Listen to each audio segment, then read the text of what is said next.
প্রশ্নটা যেটা হচ্ছে যে বার্ডেন বাড়বে কি। আমরা যদি দেখি যে কিছু কিছু রিফর্মে যেটা হচ্ছে যে আমি বলবো যে কিছু জায়গায় যে রিফর্ম বা চেঞ্জগুলো আসছে এগুলো কিন্তু আপনার ওভারঅল এফিসিয়েন্সি ইমপ্রুভ করবে ব্যবসা। কিন্তু net tax cost and burden বাড়বে যদি ট্যাক্স নেট ওয়াইড না করতে পারে। কারণ আপনার ট্যাক্সটা যদি ওয়াইড করতে পারি তাহলে কিন্তু আপনি ওই রেভিনিউটা আসবে। আদারওয়াইজ যেটা হবে আপনার ডিসঅ্যালাউন্স কন্টিনিউ করতে থাকে, ইফেক্টিভলি আমাদেরকে হায়ার ট্যাক্স দিতে হবে। একটা পয়েন্ট দেখেছিলেন যে আপনি যদি দেখেন প্রথমত 2.5% বেড়ে গেছে নন লিস্টেড কোম্পানি, আবার লিস্টেড কোম্পানির ক্ষেত্রে আরও 450 বেসিস পয়েন্ট হয়েছে because of non cash transaction. So technically কিছু রিফর্ম হয়েছে যেখানে ইফেক্টিভ ট্যাক্স রেটের ক্ষেত্রে কমার কথা, কিন্তু এদিকে আবার আমি এটাতে বাড়িয়ে দিয়েছি।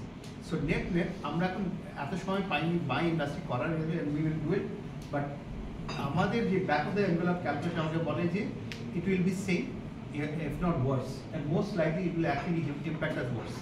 হ্যাঁ সো ফার এটা একটা জিনিস হচ্ছে।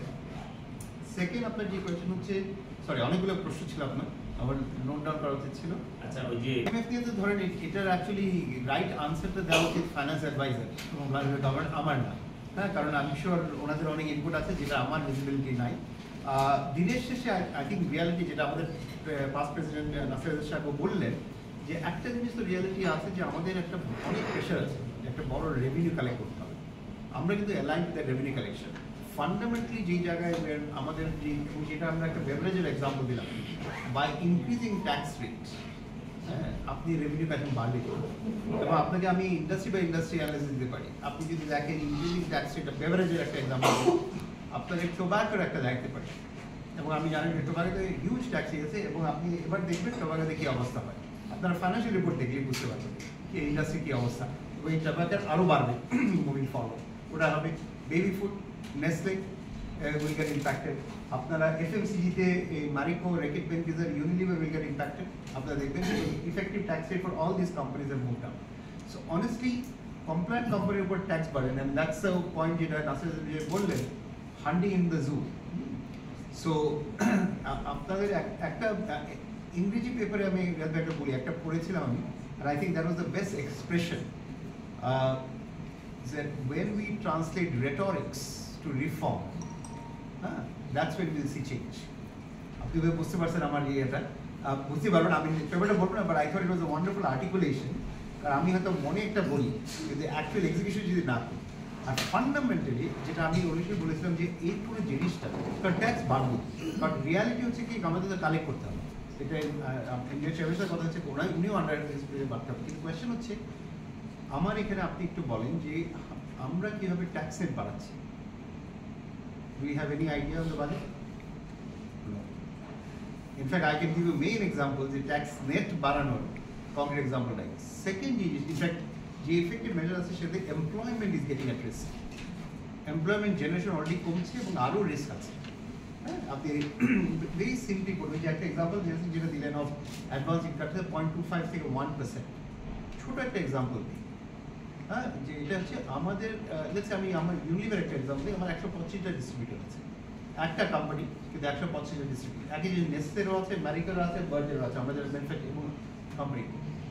এই এমএসএমইর ইমপ্লিকেশন অনেক বেশি।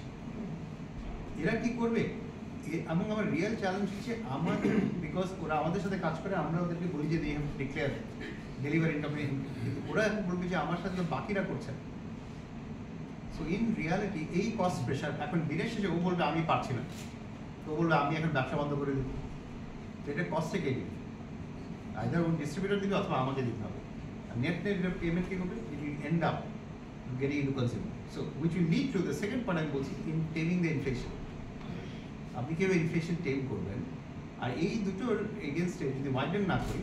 আর একটা ফান্ডামেন্টাল পয়েন্ট যেটা আমি এর আগেও দেখেছি আমি কথা বলতে, আমাদের অপারেটিং এক্সপেন্ডিচার যদি আমরা না করি, আপনার এই budget is not a growth budget, ফাইন্যান্সে নিজে বলছে, আপনার গ্রোথ বাজেট যদি না করে, আপনার ওভারহেডস কস্ট যদি বাড়তে থাকে, this will have a vicious cycle. হ্যাঁ, বিকজ বিজনেস অপারেট করবেন কি, আপনি গ্রো করবেন, ইনক্রিমেন্টাল রেভিনিউ নিয়ে আসবেন, এডিশনাল ইনভেস্ট করবেন। কিন্তু আমি যদি বলি আমি এডিশনাল ইনভেস্ট করবো কিন্তু আমি ইকোনমি গ্রো করবো, then you understand যে আমরা কি বুঝতে চাই। I think that is a fundamental trap I see in this budget, এবং যে কারণে সিয়াসি ওই জিনিসটা বললো যে আপনি যদি রেভিনিউ ইনক্রিজটা দেখেন, underlying increase is 36, right? Or 36% underlying revenue increase. In reality, 36, আমি history করে দেখে দেখুন কবে আমরা করেছি। এবং সেটা by the way 95% is committed. কারণ এটা তো আমাদের operating expenditure running that out. So there is fundamentally আমাদের এটা যদি ফল্টার করে in a government that obviously is an interim government, that is a big risk to the economy. So investors are jittery, worried, additional tax burden আসছে আমাদের উপর। আমরা consciously কিছু আসবে, বাট আমরা যেটা অলসো ভাবছিলাম যে ইকুইটেবল হবে সেটা দেখছি। একটা ফার্স্ট হচ্ছে যে আই থিঙ্ক এক লাইনে বলা যাবে না আসলে পারছে না পৌঁছে, কারণ it will depend on the industry. কোন জায়গায় ভালো হবে, কোন জায়গায় খারাপ হবে, এটা একটা ফার্স্ট আছে। সেকেন্ড হচ্ছে আমাদের কনসার্ন, যেটা আমাদের প্রেসিডেন্ট বলবো, সে বেসিক্যালি যে এই যে 9% অ্যাচিভ করতে হবে যেটা IMF এর প্রোগ্রামের আন্ডার আছে, সেটা বা এটা যে ডিক্লারেশনটা আছে সেটা অ্যাচিভ করতে গিয়ে আমাদের যারা কমপ্লায়েন্ট ট্যাক্স পেয়ার তাদের উপরে কি প্রেশারটা বাড়াবে কি এসআরও দিয়ে সামনে, that is going to be a significant risk we are running. কারণ কস্টটা তো কমিটেড, রেভিনিউ তো আসলে কমিটেড, ওখানে কোনো ডিরেকশন নেই কীভাবে এই জায়গাটা অ্যাচিভ করবে। তার মানে আপনার ওখানে একটা রিস্ক আছে, সেখানে যদি ইন্টারপ্রেশন হয় বা চেঞ্জ হয় পলিসি, তাতে কিন্তু একটা ট্যাক্স পেয়ারদের উপরে কমপ্লেন ট্যাক্স পেয়ার ইম্প্যাক্ট আসতে পারে। আর তার যেটা IMF এর কথা বলতে আসলে আমাদের বলার না, এটা আসলে ফাইন্যান্স মিনিস্ট্রি অ্যান্ড ইন্ডিয়ার বলার। ওর জোর এই বছরের জানুয়ারি মাসে অনেকগুলি প্রোডাক্টের উপর সাডেনলি 5%, যাদের 5% সাপ্লিমেন্টারি ডিউটি ছিল অলরেডি, ওটাকে 10% করা হয়েছে। তো সাডেনলি মানে এটা কখনো হিস্ট্রিতে হয় নাই যে বছরের মাঝখানে এসে একটা সাপ্লিমেন্টারি ডিউটি। তার মানে ওনারা দেখছিলেন যে ওনাদের যে যারা গ্যাপ হচ্ছে, সুতরাং যারা দিচ্ছে তাদের উপর আবার সাপ্লিমেন্টারি ডিউটি। তাতে কি হচ্ছে, ইনফ্লেশন কিভাবে কমবে? We can't take the burden of whole 5%, তখন আমাদের আবার কিন্তু প্রাইস বাড়াতে হচ্ছে। সুতরাং এটা তো এই চক্রের মধ্যে আমরা পড়ে যাচ্ছি। প্রথমে FDI দিয়ে শুরু করি। যে ব্যাপারটা মানে ফরেন ডাইরেক্ট ইনভেস্টমেন্ট কিন্তু একটা বাজেটের উপর নির্ভর করে, মানে একটা বাজেট ইজ জাস্ট সিগন্যাল এই বছরটা এটা তো অপারেশনালাইজ করছি। ফরেন ইনভেস্টমেন্ট নির্ভর করে একটা দেশের বিশ্বাসযোগ্যতার উপর, পলিসি কনসিস্টেন্সির উপর, এবং দেশের একটা জিনিস তৈরি করা কত সহজতর হয় ব্যবসা করা। আমরা যে এই তিনটা ক্ষেত্রেই আমি আপনাদের বলি, আমাদের কিন্তু তিনটা ক্ষেত্রেই আমরা খুব একটা ভালো না। আমাদের দেশের বিশ্বাসযোগ্যতা পলিসি আমি আগে প্রায় বলি ইজ ভেরি লো। আমি যদি দেখি, কারণ আমরা বছর বছর করেছি, আপনারাই বলছিলেন যে আজকে আমি যেটা ল করছি 1 বছর 2 বছর পরে এটা থাকবে কিনা, কারণ আমাদের হিস্ট্রি বলে যে ওটা থাকে না, আমরা গোল পোস্ট চেঞ্জ করি। সেকেন্ড হচ্ছে পলিসি ক্ষেত্রে অনেক কিছু ক্ষেত্রে আমরা কিন্তু এগুলো অনার করি না। আমাদের আর্বিট্রেশন হয়েছে, সে ডিসপিউট রেজলিউশন হয়েছে, কিন্তু সেটা আমরা অনার করিনি। কোর্ট জাজমেন্ট নিয়ে এসে আমরা এগুলো অনার করি। IPR ভায়োলেশন হয়েছে, আমরা বলেছি এটা কোনো ব্যাপারই না। এরকম অনেক। সো ইনভেস্টমেন্ট ডেস্টিনেশন হিসেবে আমাদের একটা দেশ হিসাবে, এবং ইনভেস্টমেন্ট করার জন্য অ্যাপ্রুভালস যা লাগে, আপনি চিন্তা করে দেখেন ম্যাসিভ একটা চ্যালেঞ্জ আছে। এই কাজগুলোই কিন্তু বিডা করছে, যেখানে স্ট্রাকচারালি ওনারা ট্রাইং টু রিমুভ, এবং একটা বড় কাজ করছে যে কান্ট্রি ব্র্যান্ডিং। সো যে ইনভেস্টমেন্ট সামিট হলো রিসেন্টলি, চাইনিজ ইনভেস্টারদের নিয়ে এসেছে, সেগুলো এটা কিন্তু lot to do with branding দেশটাকে, কারণ একটা বড় কাজ করতে হবে যে আমাদের দেশের এই ব্র্যান্ডিংটা বাড়াতে হবে স্টার্ট উইথ। সো আমাদের FDI ইস্যু কিন্তু is a long term issue. হ্যাঁ, যে বাংলাদেশের প্রেফারেবল ডেস্টিনেশন, সেটা আমাদেরকে পিচ করতে হবে, সেল করতে হবে, এবং এটা will take a lot more time. আমি জানি আমরা অনেক ইম্পেশেন্ট, আমরা চাচ্ছি ইমিডিয়েটলি যে 1 বছর উইল টার্ন আউট, বাট 1 বছর তো টার্ন আউট করবে না। কারণ আমাদের দেশের FDI as a percent GDP কত? 0.6%। It is lower than Pakistan, এবং lower than Pakistan by the last 40-50 years. এমন না যে in the last 2 years or 1 বছর, 50 ইয়ার্স। আপনি তাকিয়ে দেখবেন Pakistan of the economy has been able to attract more FDI than us. Sad reality. Forget an economy size of Vietnam, the multiples of us. So structurally আমাদের অনেক কাজ করতে হবে, সেই ক্ষেত্রে বিরা অনেক কাজ করছে, NBR অনেকগুলো রিমুভ করছে, পোর্টের অনেক ইস্যুস আছে সেগুলো করছে, সেগুলো আছে। সেকেন্ড প্রশ্ন আপনার বাজেট, যে প্রশ্নটা সেটা হচ্ছে এই বাজেট, তো যেটা ফাইন্যান্সে নিজেই বললেন যে এই budget is not a growth budget. আপনারা কালকে নিশ্চয় প্রেস কনফারেন্স হচ্ছে, কিন্তু এটা এক্সপ্রেসলি বলছে।